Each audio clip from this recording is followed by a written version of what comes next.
తిన్న వెంటనే పొట్టలో నొప్పి వస్తుంటే అజీర్తి చేసిందని అనుకుంటాం.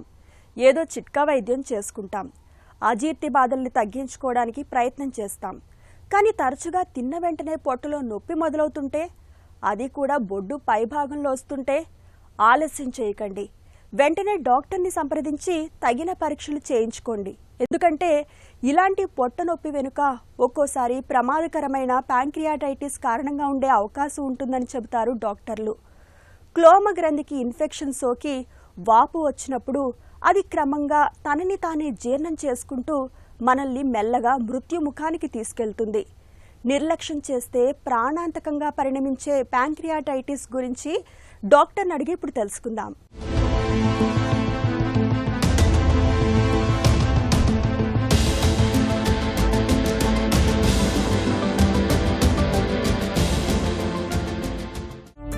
ప్యాంక్రియాటైటిస్ అంటే ఏంటి?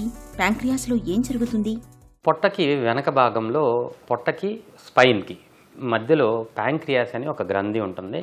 దీన్ని క్లోమ గ్రంథి అంటం జరుగుతుంది.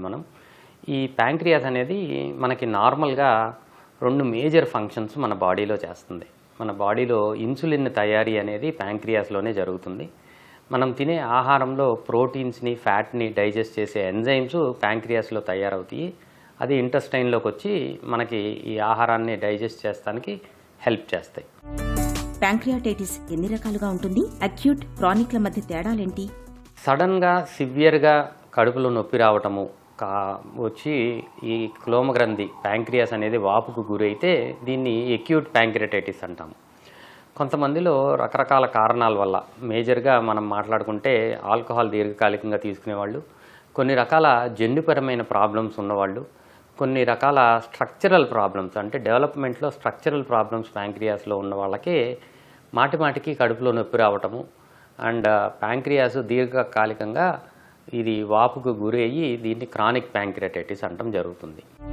క్లోమగ్రంథిలో వాపు ఎందుకు వస్తుంది? కారణాలేంటి? అక్యూట్ ప్యాంక్రియాటైటిస్ ముఖ్యంగా మనం మాట్లాడుకుంటే ఆల్కహాల్, గాల్ బ్లాడర్లో స్టోన్స్ బైల్ డక్ట్ లోపలికి జారి అది ఇంటెస్టైన్లోకి వెళ్లే ముందు ప్యాంక్రియాస్ని ఇరిటేట్ చేయటం వల్ల అక్యూట్ ప్యాంక్రియాటైటిస్, దీన్ని బిలియరీ ప్యాంక్రియాటైటిస్ అంటాం. ఈ 95% ప్యాంక్రియాటైటిస్కి కారణాలుగా చెప్పుకోవచ్చు. అది కాకుండా హైపర్ ట్రైగ్లిజరైడీమియా అంటారు. అంటే మనకి కొలెస్ట్రాల్లో ఒక వేరియంట్ ట్రైగ్లిజరైడ్స్ అంటారు. ఇది కనుక చాలా ఎక్కువగా 500 కన్నా ఎక్కువ ఉంటే ప్యాంక్రియాటైటిస్ వచ్చే అవకాశం ఉంటుంది. కొన్ని రకాల కారణాల వల్ల సీరంలో కాల్షియం, మన బ్లడ్ లోపల కాల్షియం లెవెల్స్ చాలా అధికంగా ఉంటే ఇది కూడా ప్యాంక్రియాటైటిస్ని స్టిమ్యులేట్ చేసే అవకాశం ఉంటుంది. ఇది అక్యూట్ ప్యాంక్రియాటైటిస్కి కారణం. క్రానిక్ ప్యాంక్రియాటైటిస్ ముఖ్యంగా మనం చూసుకుంటే దీర్ఘకాలికంగా ఆల్కహాల్ తీసుకునే వాళ్ళలో క్రానిక్ ప్యాంక్రియాటైటిస్ మనం చూస్తాం జరుగుతుంది. అండ్ జన్యుపరమైన కారణాల వల్ల క్రానిక్ ప్యాంక్రియాటైటిస్ మనం చూస్తాం జరుగుతుంది. ప్యాంక్రియాటైటిస్ తాలూకు లక్షణాలు ఎలా ఉంటాయి?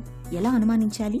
సెంటర్ ఆఫ్ ద అబ్డామిన్లో సివియర్ పెయిన్, ఇంతకుముందు ఎప్పుడూ మనకి ఇలాంటి నొప్పి వచ్చి ఉండకపోవచ్చు. సడన్ ఆన్సెట్ సివియర్ పెయిన్, జనరల్గా ఏదన్నా ఆహారం తీసుకున్న తర్వాత ఈ నొప్పి వస్తుంది చూస్తాం మనము.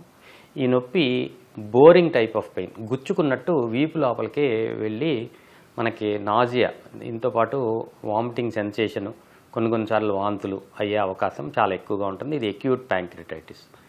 క్రానిక్ ప్యాంక్రియాటైటిస్ జనరల్గా నొప్పి సిమిలర్గానే ఉంటుంది, కానీ సివియరిటీ అక్యూట్ ప్యాంక్రియాటైటిస్లో ఉన్నట్టు ఉండకపోవచ్చు.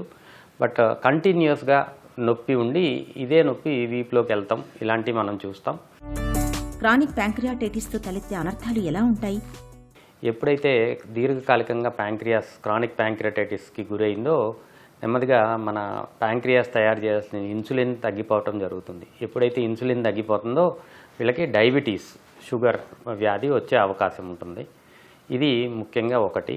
రెండోది, ఎప్పుడైతే ప్యాంక్రియాస్ అనేది ఎంజైమ్స్, మనం తినే ఆహారంలో ప్రోటీన్ని ఫ్యాట్ని డైజెస్ట్ చేసే ఎంజైమ్స్ని తయారు చేస్తుంది. ఈ ఎంజైమ్స్ నెమ్మదిగా తగ్గుముఖం పడతాయి క్రానిక్ ప్యాంక్రియాటైటిస్లో. అప్పుడు మనం తిన్న ఆహారంలో ఫ్యాట్ కానీ ప్రోటీన్ కానీ డైజెషన్ అవ్వదు. సో వీళ్ళల్లో మనం ఏం చూస్తామంటే నెమ్మదిగా బరువు తగ్గిపోతాం. మాల్ అబ్జార్ప్షన్, మనం తిన్న ఆహారము మన వంట పట్టట్లేదు, ఎంజైమ్స్ సరిపడా లేకపోవటం వల్ల, డైజెషన్ అవ్వకపోవటం వల్ల. సో వీళ్ళు బరువు తగ్గిపోతూ ఉంటారు. విరోచనంలో నూనె లాంటి పదార్థం మనం చూస్తాం జరుగుతుంది. ఫ్యాట్ అనేది కంప్లీట్గా డైజెస్ట్ అవ్వదు కాబట్టి ఇది స్టూల్స్లో వెళ్ళిపోతాం చూస్తాం. దీన్ని స్టియోటోరియా అంటాం జరుగుతుంది. ప్యాంక్రియాటైటిస్ విషయంలో ఎలాంటి పరీక్షలు చేస్తారు? అక్యూట్ ప్యాంక్రియాటైటిస్ అనగా మనం ఇనీషియల్గా ఈ టిపికల్గా పెయిన్ ఉన్నప్పుడు వీళ్ళలో రక్త పరీక్షలు ఇనీషియల్గా చేసుకుంటాం. సీరం ఎంఎల్ఏజ్ లైపేజ్ అనేది అక్యూట్ ప్యాంక్రియాటైటిస్లో చాలా ఎక్కువగా, అంటే నార్మల్ వాల్యూ కన్నా 3 times పెరిగిపోవడం జరుగుతుంది. వీళ్ళలో డెఫినెట్గా మనం లివర్ ఫంక్షన్ టెస్ట్ డెఫినెట్గా చేసుకోవాలి. గాల్ బ్లాడర్లో స్టోన్ వల్ల ఏమన్నా ప్యాంక్రియాటైటిస్ వచ్చిందా అనేది మనం తెలుసుకోవాల్సిన అవసరం ఉంటుంది. కొన్నిసార్లు ఈ బైల్ డక్ట్ లోపల స్టోన్ ఇరుక్కుపోయి ఈ ప్యాంక్రియాటైటిస్ కాజ్ చేస్తే ఇమీడియట్గా మనం ఈఆర్సిపి అనే పరీక్ష చేసి ఆ స్టోన్ని తీయాల్సిన అవసరం ఉంటుంది. సో ఇది ఒక immediate thing. Alcohol related pancreatitis అయితే మనం ఆల్కహాల్ కంప్లీట్గా ఆపేస్తాం. ఈ కాంప్లికేషన్స్ రాకుండా ఇనీషియల్గా మనం ఐవీ ఫ్లూయిడ్స్ ఇలాంటివన్నీ జాగ్రత్తగా తీసుకుని సివియర్ డిహైడ్రేషన్ ఉంటుంది అక్యూట్ ప్యాంక్రియాటైటిస్ వచ్చినప్పుడు. హైడ్రేషన్ని కరెక్ట్గా తీసుకుంటే కాంప్లికేషన్స్ రాకుండా ఉండే అవకాశం చూసుకుంటాం జరుగుతుంది. CBC, amylase lipase, liver function test, ఇందాక నేను మాట్లాడిన హైపర్ ట్రైగ్లిసిడిమియా ఉందేమోనని మనం fasting lipid profile, serum calcium, ఇవన్నీ అక్యూట్ ప్యాంక్రియాటైటిస్లో మనం చేసుకుంటాం జరుగుతుంది. అక్యూట్, క్రానిక్ ప్యాంక్రియాటైటిస్లకు చికిత్స ఎలా ఉంటుంది? So first and foremost acute pancreatitis ఉన్నవాళ్ళు mild, moderate, severe. First 48 hours మనం మైల్డ్, మోడరేట్, సివియర్ అని చెప్తాం, చాలా కష్టం. సో 48 hours అవ్వకుండా సివియరిటీ ఆఫ్ ద ప్యాంక్రియాటైటిస్ని మనం జడ్జ్ చేయలేము కూడా. సో ఫస్ట్ 48 hours వీళ్ళకి హైడ్రేషన్ ఇవ్వటము, యాడిక్వేట్గా నీరు ఇవ్వటం, కొన్నిసార్లు up to 2 liters in a day అంత ఎక్కువగా ఫ్లూయిడ్స్ ఇవ్వాల్సిన అవసరం ఉంటుంది. దాని తర్వాత మనం క్లినికల్ సిమ్టమ్స్ని బట్టి అండ్ ఒక 48 hours తర్వాత మనం సిటీ ఆఫ్ ద అబ్డామిన్ చేసుకుంటాం అక్యూట్ ప్యాంక్రియాటైటిస్లో. ఈ సివియరిటీ ఆఫ్ అక్యూట్ ప్యాంక్రియాటైటిస్ తెలుసుకోవాలి అంటే ఎగ్జాక్ట్గా పెయిన్ ఆరిజినేట్ అయిన తర్వాత 48 hours మనం కనుక సిటీ అబ్డామిన్ చేస్తే సిటీలోనే మనకి సివియరిటీ స్కోర్ అనేది కొన్ని చాలాసార్లు తెలిసిపోతుంది. అదర్ ఆర్గాన్స్ అన్నీ సేఫ్గా ఉంటే మనం మైల్డ్ టు మోడరేట్లో ఉన్నామని అర్థము. అదర్ ఆర్గాన్స్ ఏదైనా ఇన్వాల్వ్ అవుతున్నాయి అంటే సివియర్ ప్యాంక్రియాటైటిస్లో ఉన్నామని అర్థం. ప్యాంక్రియాటైటిస్ బాధితుల జీవనశైలి, అలవాట్లు ఎలా ఉండాలి?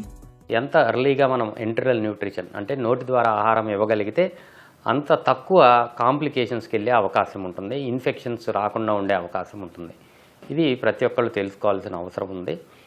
ఇది అక్యూట్ ప్యాంక్రియాటైటిస్లో 1 week to 10 days నుంచి 3 to 4 months మ్యాక్సిమం ఈ టైంలో మనం most of the time patients recover అయ్యే అవకాశం ఉంటుంది. కానీ క్రానిక్ ప్యాంక్రియాటైటిస్ అనేది దీర్ఘకాలికంగా లైఫ్ లాంగ్ మనతో పాటు ఉండే ప్రాబ్లం. పెయిన్ మేనేజ్మెంట్కి ఇనీషియల్ స్టేజ్లో మెడికల్ మేనేజ్మెంట్ ట్యాబ్లెట్స్ వీటితో మనం ప్రయత్నం చేస్తాం జరుగుతుంది. ఇలా తగ్గని వాళ్ళల్లో ఈఆర్సిపి అండ్ పీడీ స్టంటింగ్ అంటే ప్యాంక్రియాస్లో ఒక స్టంట్ పెడతాం జరుగుతుంది. కానీ 30% మందిలో ఎన్ని రకాల థెరపీలు, మెడికల్ మేనేజ్మెంట్ చేసినా నొప్పి కన్సిస్టెంట్గా, పెర్సిస్టెంట్గా ఉండే అవకాశం ఉంటుంది. వీళ్ళల్లో మనము ప్యాంక్రియాటిక్ డక్ట్ని తీసుకెళ్ళి జిజనం ఇంటెస్టైన్కి డైరెక్ట్గా కనెక్ట్ చేస్తాం జరుగుతుంది. పెయిన్ మెజారిటీ ఆఫ్ ద పీపుల్లో ఈ సర్జరీ తర్వాత తగ్గిపోయే అవకాశం ఉంటుంది. ఇది కాకుండా డయాబెటీస్ని స్ట్రిక్ట్గా కంట్రోల్ చేసుకుంటాం. వెయిట్ లాస్ అవ్వకుండా ఎంజైమ్ సప్లిమెంటేషన్ అనేది క్రానిక్ ప్యాంక్రియాటైటిస్లో మనం ఇవ్వాల్సిన అవసరం ఉంటుంది. ఇది లైఫ్ లాంగ్ ట్రీట్మెంట్గా మనం చెప్పుకోవాల్సిన అవసరం ఉంటుంది. ఆల్కహాల్ అధిక మోతాదులో తీసుకునే వాళ్ళల్లో ప్యాంక్రియాటైటిస్, బింజ్ డ్రింకింగ్ అంటే ఒకే ఒక టైంలో ఎక్సెసివ్గా డ్రింక్ చేసే వాళ్ళలో ప్యాంక్రియాటైటిస్ వచ్చే అవకాశం ఉంటుంది. ఈ రెండు ఆల్కహాల్ తీసుకునే వాళ్ళు కంప్లీట్గా అవాయిడ్ చేస్తే ప్యాంక్రియాటైటిస్ రాకుండా ఉండే అవకాశం ఉంటుంది. Mild pain right hypochondrium, right upper అబ్డామిన్లో వస్తే గాల్ బ్లాడర్లో స్టోన్స్ ఉన్నాయని మనం తెలుసుకోగలిగితే ఆ స్టేజ్లోనే మనం గాల్ బ్లాడర్ రిమూవ్ చేస్తే ఈ ప్యాంక్రియాటైటిస్ అనే dreadful complication, life threatening complication రాకుండా ఉండే అవకాశం ఉంటుంది. క్లోమ గ్రంథిలో వాపు, ఇన్ఫెక్షన్ నివారించుకోవడం పూర్తిగా మన చేతుల్లోనే ఉంది. ముఖ్యంగా మితిమీరిన మద్యపానం ఎంత మాత్రం మంచిది కాదు. అలాగే గాల్ స్టోన్స్ ఉన్నప్పుడు వెంటనే వాటికి చికిత్స తీసుకోవాలి. తిన్న తర్వాత పొట్టలో నొప్పి, అది కూడా బొడ్డు పైభాగంలో నొప్పి వస్తున్నప్పుడు ఆలస్యం చేయకుండా వెంటనే తగిన వైద్య సాయం పొందాలి.